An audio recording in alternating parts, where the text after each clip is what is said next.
Bismillahirrahmanirrahim. Alhamdulillahi Rabbil Alamin. Assalatu wassalamu ala ashrafil mursalin. Amma ba'd.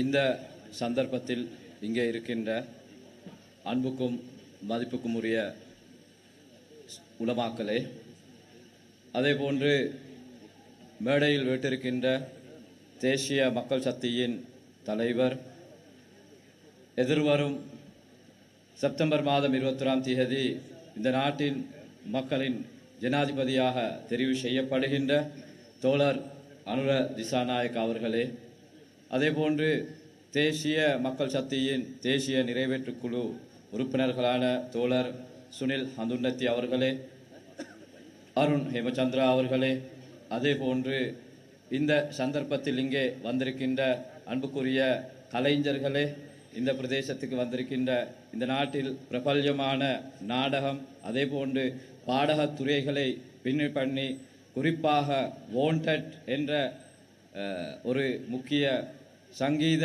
அமைப்பை ஏற்பாடு செய்த ஒரு நடிகராகவும் இருக்கக்கூடிய எனது நண்பர்கள் இருவர், அதேபோன்று நடிகை மற்றும் கிண்ணியா தேசிய மக்கள் சக்தியின் வெற்றிக்கும் திருகோணமலை மாவட்ட தேசிய மக்கள் சக்திக்காகவும் உழைக்கின்ற மேடையில் வீட்டிருக்கின்ற அன்பு நெஞ்சங்களே, அதேபோன்று இம்முறை நாம் மாற்றி பார்ப்போம். வலிமையாக பழைய கட்சிகளுக்கு வாக்களித்து சலித்து போய் ஏமாந்து போய் ஏமாற்றப்பட்டவர்கள் இல்லாமல் புதிய பாதை மறுமலர்ச்சி பாதையை தெரிவு செய்ய எம்மோடு கைகோர்த்திருக்கும் அன்பு உள்ளங்கொண்ட கிண்ணியா மக்களே, உங்கள் அனைவருக்கும் அஸ்ஸலாமு அலைக்கும் வரஹ்மத்துல்லாஹி வபரகாத்துஹு. ஆய்போவான் வணக்கம். கிண்ணியா பிரதேசம் என்னை பொறுத்தவரையில் மிக நெருக்கமான நண்பர்கள், அதேபோன்று என்னோடு படித்தவர்கள், அதேபோன்று அடிக்கடி வெளியே இடங்களில் சந்திக்கின்ற நல்லுள்ளங்கள் படைத்த ஒரு பிரதேசம். குறிப்பாக விருந்து உபசாரத்திலே எப்போதும் பலமுறை குடும்பம் சகிதம் வந்தபோது கௌரவித்து சிறந்த முறையில் விருந்து உபசாரங்களை வழங்குகின்ற ஒரு நல்ல உள்ளங்கொண்ட மக்கள் வாழ்கின்ற பூமிதான் கிண்ணியா.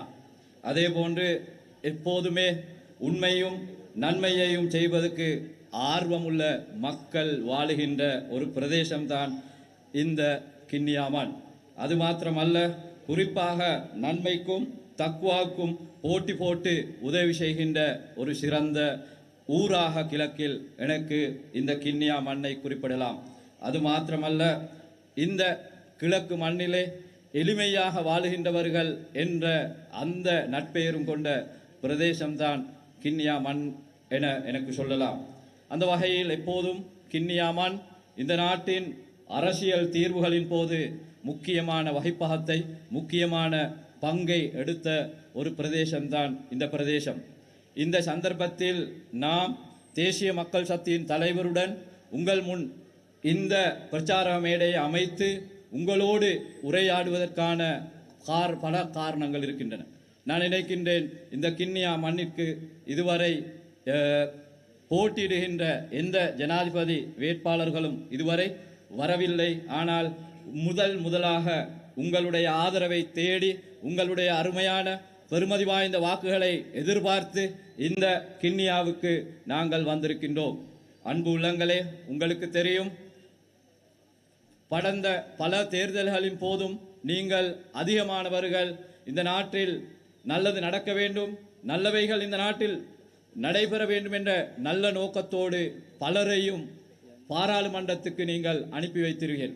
குறிப்பாக ஜனாதிபதிகளை தெரிவு செய்கின்ற தேர்தல்களின் போது உங்களது பாரிய பங்களிப்பை நீங்கள் மேற்கொண்டீர்கள். 2015ஆம் ஆண்டு உங்களுக்கு தெரியும், மஹிந்த ராஜபக்ஷ 2014ஆம் ஆண்டு இறுதி தருவாயாக இருக்கின்ற போது மஹிந்த ராஜபக்ஷ அவர்கள் இந்த நாட்டில் 3ஆம் முறையும் ஜனாதிபதியாகி இந்த நாட்டில் குறிப்பாக ஒரு அராஜக ஆட்சியை மேற்கொள்ள துணிந்த போது அந்த ஆட்சியாளரை தோற்கடித்து அதற்கு பெரும் பங்களித்த பெருமை கண்டிப்பாக கிண்ணியா மக்களுக்கு அது இருக்கிறது.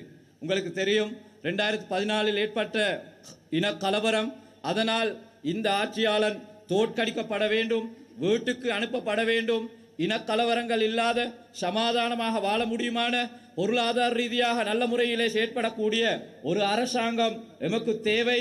அதற்காக உங்களுக்கு தெரியும், இந்த நாட்டில் உள்ள அதிகமானவர்கள் ஒன்றிணைந்து நல்லாட்சி என்ற அரசாங்கத்தை உருவாக்கினார்கள்.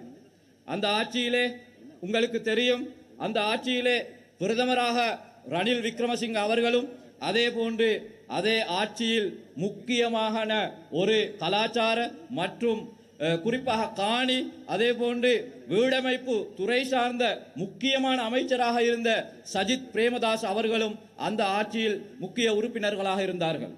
எனவே இன்று அந்த பிரதமரும் அதே கட்சியின் ஒரு கட்சியின் தலைவராக இருந்தவரும் அந்த கட்சியின் பிரதி தலைவராக இருந்தவர் இருவரும் இன்று போட்டிக்கு வந்திருக்கின்றார்கள். ஜனாதிபதி போட்டிக்கு இன்று வந்திருக்கின்றார்கள். அவர்கள் இருவரும் ஒன்றிணைந்து ஆட்சி புரிந்த நல்லாட்சி அரசாங்கத்தில் தான் நீங்கள் மறந்திருக்க மாட்டீர்கள். அம்பாறை தொடக்கம் திகன, அதே போன்று அதற்கு பின்னால் பல இனக்கலவரங்கள் நாம் தெரிவு செய்து நம்பிக்கையோடு தெரிவு செய்த சமாதானத்தோடு நிம்மதியாக எமது வியாபாரங்களை மேற்கொண்டு வாழ முடியும் என்று நம்பி தெரிவு செய்த நல்லாட்சி அரசாங்கத்தில் தான் நான் நினைக்கின்றேன் அதிகமான அல்லல்கள் துன்பங்களை நாங்கள் சந்திக்க நேர்ந்தது. அந்த ஒவ்வொரு சந்தர்ப்பத்திலும் அதே எந்த நிகழ்வாக இருக்கலாம், இனவாத கலவரங்களாக இருக்கலாம், அப்போது இன்று ஜனாதிபதி வேட்பாளர்களாக முன் வந்திருக்கின்ற ரணில் விக்ரமசிங்க அவர்களோ சஜித் பிரேமதாஸ் அவர்களோ எந்த ஒரு சந்தர்ப்பத்திலும் அந்த இனக்கலவரங்களை எதிராக குரல் கொடுத்ததாக பாராளுமன்றத்திலோ பாராளுமன்றத்துக்கு வெளியோ நீங்கள் கேட்டிருக்க மாட்டீர்கள். ஆனால் முஸ்லிம் சமூகம் வாக்களிக்காத போதும் கூட, இந்த நாட்டிலே அதிகமானவர்கள் வாக்களிக்காத போதும் கூட, ஆனால் இனக்கலவரங்கள் ஏற்பட்ட போது திகன நகரில் மாத்திரமல்ல பாராளுமன்றத்திலும் பாராளுமன்றத்துக்கு வெளியேயும் குரல் கொடுத்து இந்த இனக்கலவரங்கள் தோற்கடிக்கப்பட வேண்டும், இன ஐக்கியம் இந்த நாட்டில் ஏற்படுத்தப்பட வேண்டும், நாம் மனிதர்கள் என்ற அந்த இலச்சினையை தாங்கி தேசிய மக்கள் சக்தி மக்கள் விடுதலை முன்னணி நாடு பூராக அதற்கெதிராக இந்த இனக்கலவரங்களுக்காக பேசியது. அது மாத்திரமல்ல, அன்புக்குரிய ஒரு விடயத்தை இந்த சந்தர்ப்பத்திலே நான் ஞாபகப்படுத்திக் கொள்கின்றேன்.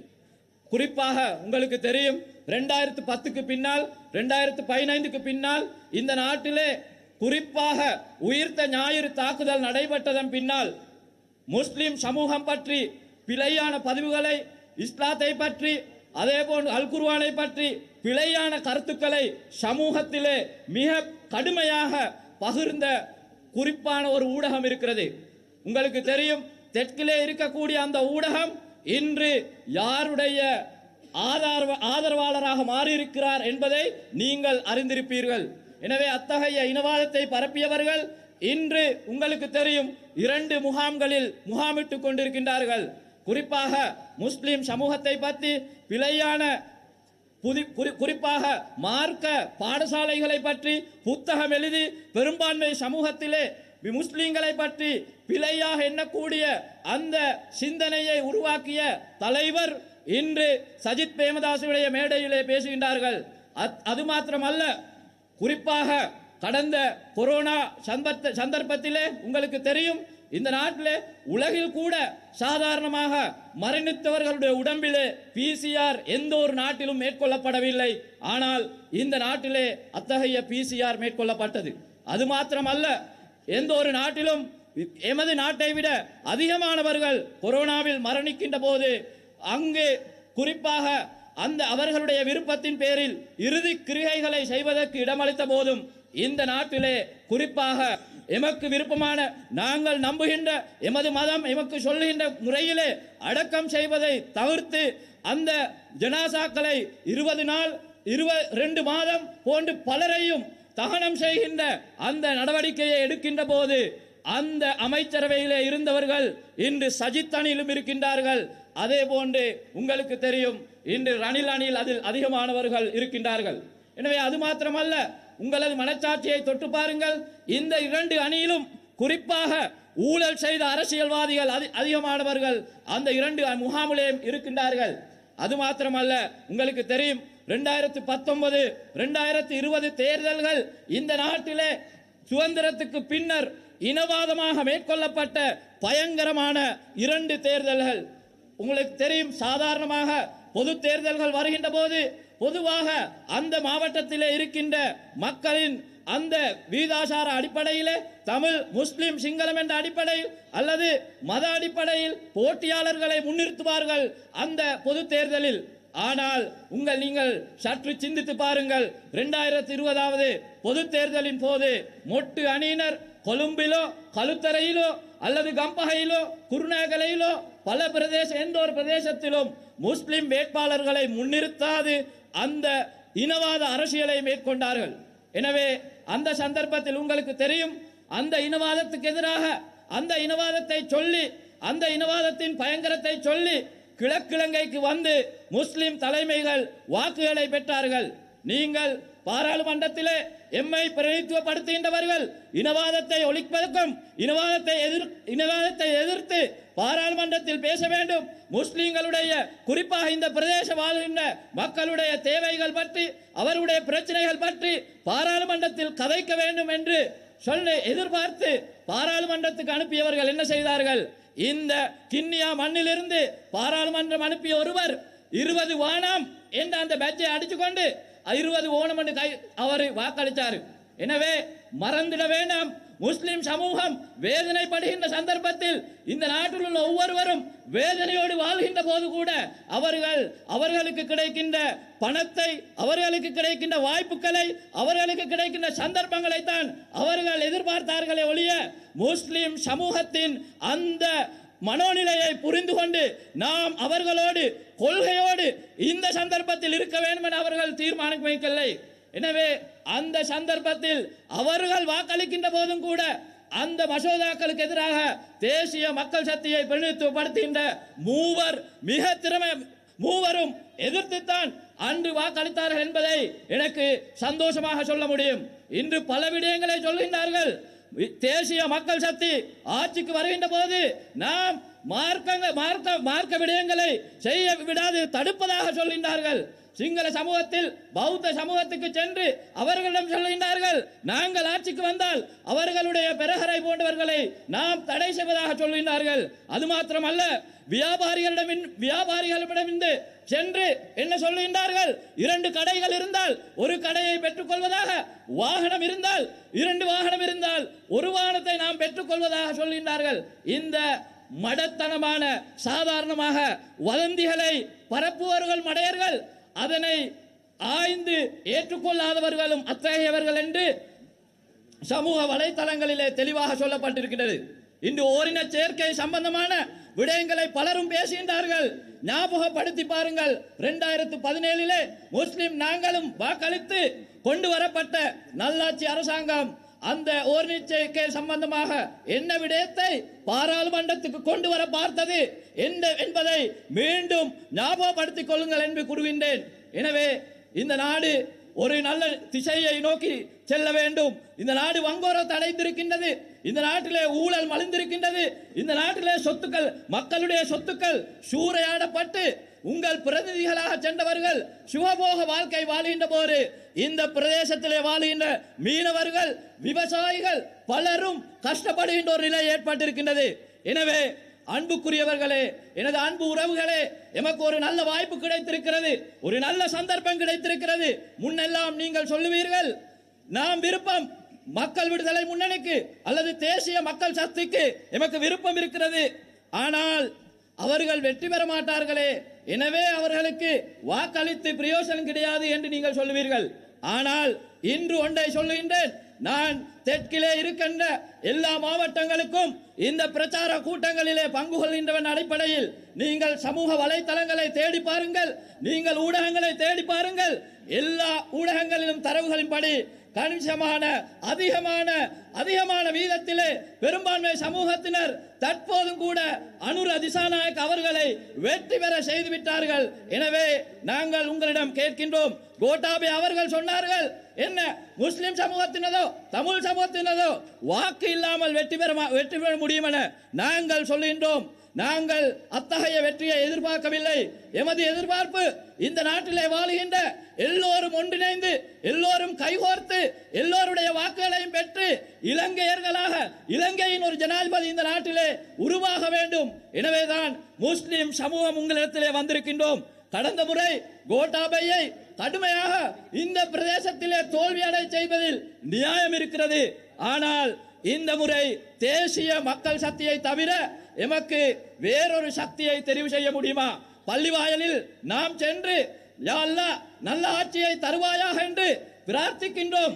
ஆனால் தேர்தல் வருகின்ற போது தேர்தல் தினத்துக்கு திருடர்களுக்கும் இந்த நாட்டை கொள்ளையடிக்கின்றவர்களுக்கும் வாக்கை அளித்துவிட்டு எவ்வாறு இந்த நாட்டிலே நல்லாட்சி உருவாக முடியும்?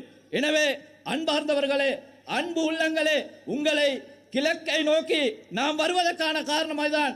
இந்த வெற்றியில் நாங்கள் அனைவரும் கைகோர்ப்போம், எமது பங்களிப்பை செய்வோம். குறிப்பாக நான் கிழக்கில் உள்ள இளைஞர்கள் புத்திஜீவிகள் அனைவருக்கும் எனது நன்றியை தெரிவித்துக் கொள்கின்றேன். அண்மையிலே முஸ்லிம் சமூகத்தின் தலைவர்கள் சில கட்சிகளுக்கு ஆதரவளிக்கின்ற போது அந்த யூடியூபுக்கு சென்று முஸ்லிம் இளைஞர்கள் என்ன சொன்னார்கள்?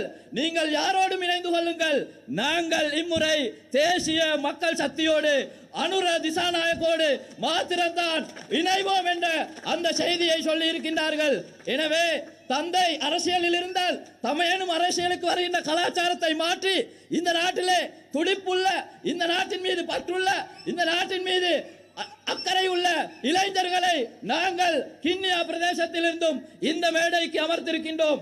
எனவே அந்த அரசியலை தோற்கடித்து மறுமலர்ச்சியை இந்த நாட்டில் உருவாக்கி ஒரு சிறந்த மக்கள் நாயகனை உருவாக்குவோம். அதற்காக வருகின்ற செப்டம்பர் 21ஆம் தேதி காலையிலே திசை காட்டி, எங்களுக்கு தெரியும் சாதாரண எங்களுக்கு பரிச்சயமான ஒரு சின்னம், நாம கிப்லா பார்க்கிற டைம்ல அதை யூஸ் பண்ணுவோம். எனவே திசை காட்டிக்கு வாக்களித்து இந்த நாட்டிலே இருக்கக்கூடிய அனைத்து மக்களின் ஜனாதிபதியாக தோழர் அனுர திசாநாயக்க அவர்களை தெரிவு செய்வோம். அதற்காக பாடுபடுவோம், வீடு வீடாக சென்று மக்களை அறிவுறுத்துவோம் என்று வேண்டி விடைபெறுகின்றேன். நன்றி, வசலாம்.